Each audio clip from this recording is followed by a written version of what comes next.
Mummy, आपकी बहू क्या सिर्फ बेटियां पैदा करने के लिए बनी है? इस बार भी बेटी? हाँ राखी, मेरी तो किस्मत ही फूट गई है। पहले से तो 2 पोतियां थी ही और एक पैदा हो गई हैं। अब बताओ 3 पोतियों का शादी का बोझ कौन उठाएगा? मम्मी, मेरे भी तो 2 बच्चे हैं और दोनों ही बेटे। एक आपकी बहू, इस बार भी बेटी। क्या फायदा है ऐसी बहू का? वैसे है कहाँ आपकी बहू? लेटी हुई है महारानी अपने कमरे में। देख लो मम्मी, हम लोग यहाँ इतने परेशान हैं और ये महारानी चैन की नींद ले रही हैं। मम्मी जी, दीदी, आप लोग कब आई? मैं तो तब आई जब आप सुकून की नींद सो रही थी। वैसे एक बात बताओ भाभी, बेटियां पैदा करके आप कैसे सुकून की नींद सो रही हैं? मैं तो जब से सुनी हूँ मेरे तो सर में दर्द हो रहा है। खैर, आप जानो और भैया जाने, मुझे क्या। बहू, डिलीवरी के 1 हफ्ते हो गए हैं। जा सबके लिए चाय और नाश्ता बना। मम्मी जी, मेरे कमरे में बहुत तेज दर्द है। आप दीदी से बोलो ना, वो बना लेंगे सबके लिए चाय और नाश्ता। वाह भाभी वाह, मैं क्यों बनाऊं चाय और नाश्ता? मैं क्या यहाँ पर नौकरानी बनकर आई हूँ? ससुराल में भी करूँ और यहाँ भी करूँ। मम्मी, आप सुन रही हो ना? भाभी आज मुझे चाय और नाश्ता बनाने के लिए कह रही हैं। कल को फिर झाड़ू पोछा भी लगाने कहेंगी। क्या इज्जत रह जाएगी मेरी? बहू, अगर तूने बेटा पैदा किया होता ना तो तुझसे एक तिनका भी ना उठवाती। लेकिन तूने बहुत बड़ी गुनाह कर दी बेटी पैदा करके। सजा तो तुझे भुगतनी ही पड़ेगी। और तेरी सजा ये है कि सबके लिए चाय नाश्ता खाना सब तू बनाएगी। समझ गई? बहुत कर लिए तूने आराम। जी मम्मी जी, मैं अभी रसोई में जाती हूँ। मम्मी जी, मेरी परेशानी जरा भी नहीं समझती। अरे बेटा हो या बेटी, दर्द तो दोनों में बराबर ही होता है ना। अवनी, तुम किचन में क्या कर रही हो? तुम्हें तो अभी गुड़िया के पास होना चाहिए था ना। दरअसल मैं सुबह से ही लेटी हुई थी ना, इसलिए बिल्कुल मन नहीं लग रहा था। तो मैं सोची क्यों ना सबके लिए चाय और नाश्ता ही बना लेती हूँ। नहीं अवनी, तुम झूठ कह रही हो। ये सब तुमसे मम्मी ने कहा है ना करने के लिए। अरे नहीं नहीं, मम्मी जी क्यों कहेंगी मुझसे काम करने के लिए, बल्कि वो तो मुझे आराम करने के लिए कह रही थी। मैं ही लेटे लेटे थक गई थी, इसलिए सोचा सबके लिए चाय और नाश्ता ही बना लेती हूँ। अभी तुम्हारे लिए चाय और नाश्ता बनाना सबसे ज़्यादा ज़रूरी नहीं है। गुड़िया के पास होना तुम्हारे लिए बहुत ज़्यादा ज़रूरी है। आप गुस्सा क्यों हो रहे हैं? मैं चली जाऊँगी ना गुड़िया के पास। थोड़ा चाय नाश्ता बना लेती हूँ सबके लिए। मैं भी उसे सुला कर ही आई हूँ। अबे गुड़िया को हुए 1 हफ्ता ही हुआ है। तुम देखो तो कितनी कमज़ोर हो गई हो। ठीक से खड़ा भी नहीं हुआ जाता है तुमसे, और तुम अभी किचन में काम करोगी।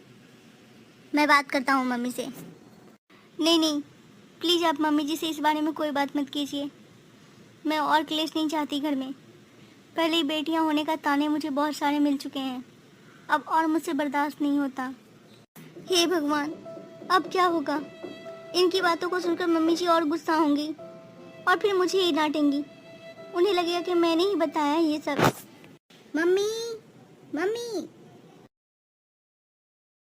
पिछले महीने जो तेरे पापा जी को पेंसिल मिले थे ना, उससे मैंने तेरे लिए झुमके बनाए हैं। बता कैसे लगे? वाह मम्मी, बहुत सुंदर है। ले रख ले जल्दी से, वरना तेरी भाभी देख लेगी तो घर में फिर से कलेश करेगी। मम्मी, क्या बात हो गई रोहन? इतने गुस्से में क्यों बात कर रहे हो मुझसे? मम्मी, आपको अच्छे से पता है ना कि अपनी अभी बहुत कमज़ोर हो गई है। फिर से किचन में जाने के लिए किसने कहा? 1 सप्ताह मैंने उसे आराम करने दिए ना, और कितना आराम करेगी वो? और वो आराम ही करती रहेगी तो घर का काम कौन करेगा? 1 हफ्ता? 1 हफ्ते में क्या होगा? मम्मी, मुझे अच्छे से याद है जब दीदी की डिलीवरी हुई थी ना, तब तो आप उन्हें पूरे 6 महीने तक कोई काम करने नहीं दी थी, और सारा काम अवनी करती थी, घर का भी और दीदी का भी। रोहन, तू शायद भूल रहा है, तेरी दीदी मायके में थी और तेरी बीवी ससुराल में है। जिम्मेदारी तो उसे संभालनी ही होगी ना। मम्मी, आप तो उसे मायके भी जाने नहीं देती हो, यह कहकर कि घर कौन संभालेगा। हाँ, तो मैं कौन सा गलत बात कहती हूँ? इकलौती बहू है वो हमारे घर की, जिम्मेदारी तो उसे संभालनी पड़ेगी ना। वाह मम्मी वाह, जब आपको ज़रूरत पड़ती है तो बहू को ताने मार मार कर उसके सर पर जिम्मेदारी का बोझ डाल देती हो, लेकिन जब आपकी ज़रूरत आपकी बहू को है तो आप क्यों अपनी जिम्मेदारी से मुंह मोड़ रही हो? मम्मी, अगर आपसे अवनी और गुड़िया की जिम्मेदारी नहीं संभाली जा रही है तो आप साफ साफ कह दो, मैं अवनी को उसके मायके पहुंचाऊंगा। मैं आखिरी बार कह रही हूँ, अवनी मायके नहीं जाएगी, नहीं जाएगी, नहीं जाएगी। क्यों मम्मी? जब दीदी साल के 11 महीने यहीं गुजार लेती है तब तो आपको कोई दिक्कत नहीं होती। अवनी परेशानी में है, इसलिए वो 1 महीने के लिए अपने मायके जाना चाहती है। आपको इतनी प्रॉब्लम क्यों है इस बात से? तेरी दीदी की 2 जेठानी हैं, इसलिए वो यहाँ 6 महीने क्या साल भर रह सकती है, क्योंकि उसके पीछे ससुराल में कोई दिक्कत नहीं होगी। लेकिन तेरी बीवी इस घर की इकलौती बहू है। तुझे समझ क्यों नहीं आता ये बात? आप बिल्कुल सही कह रही हो मम्मी, दीदी की 2 जेठानी है तो यहाँ साल भर भी रह सकती है, तो क्यों ना कुछ दिन यहीं रहकर आप दोनों अवनी और उसके बच्चे का ख्याल रखो। ये कैसे मुमकिन है? तेरी बीवी हर साल प्रेग्नेंट हो गई तो इसकी जिम्मेवारी क्या मैं और मेरी बेटी ले रखे हैं? मम्मी आप शायद भूल रही हैं, आपको याद दिला देता हूँ। अवनी बिल्कुल नहीं चाहती थी कि तीसरा बच्चा लेना, लेकिन आपके जिद के आगे वो मान गई। क्यों? क्योंकि आपको तो पोता चाहिए था, इस घर का चिराग। तो इसमें गलत क्या है रोहन? दादी होने के नाते मम्मी तो यही चाहेगी ना कि मम्मी का एक पोता हो। दीदी, चाहने और होने में बहुत फ़र्क है। अब जब अवनी को लड़का नहीं हो रहा है तो इसमें उसकी क्या गलती है? वैसे आप तो बहुत पढ़ी लिखी हो ना, आपको तो ये बात पता ही होगा कि लड़का या लड़की होना मर्द पे निर्भर करता है, ना कि औरत पे। क्या आप कभी ये सोची है मम्मी कि अगर दीदी को 2 बेटों की जगह 2 बेटियां होती और उनके साथ भी यही होता जो आप अवनी के साथ करती हैं, तो आपको कैसा महसूस होता? छोड़ो मम्मी, अब इस बारे में मुझे आपसे कोई बात नहीं करनी। मैं अभी और इसी वक्त अवनी को उसके मायके पहुंचा दूंगा। अब आप कुछ नहीं बोलेंगी।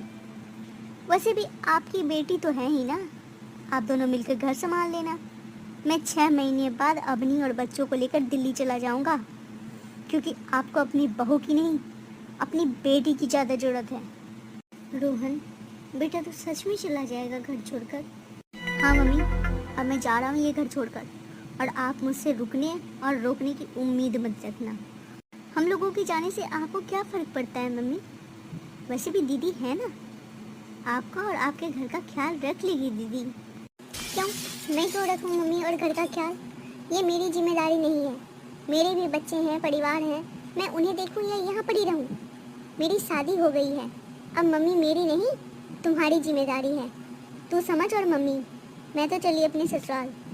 मम्मी आप और आपकी बहू समझो, मैं नहीं पढ़ूंगी आपके घर के मैटर में। मुझे माफ़ कर दे बेटा, मुझे मेरी गलती का एहसास हो गया है। कौन अपना है कौन पराया, ये मैं समझ चुकी हूँ। बेटी बातों से पेट भर सकती है, लेकिन खाने से वो तो सिर्फ बहू ही कर सकती है। तू कहीं मत जा बेटा, मैं ख्याल रखूँगी अपनी और बच्चों का, बस तुम मुझे छोड़कर कहीं मत जा। मम्मी मैं कहीं नहीं जा रहा हूँ आपको छोड़कर। थैंक यू बेटा, तूने मुझे माफ़ कर दिया। ला बहू, गुड़िया को मुझे दे।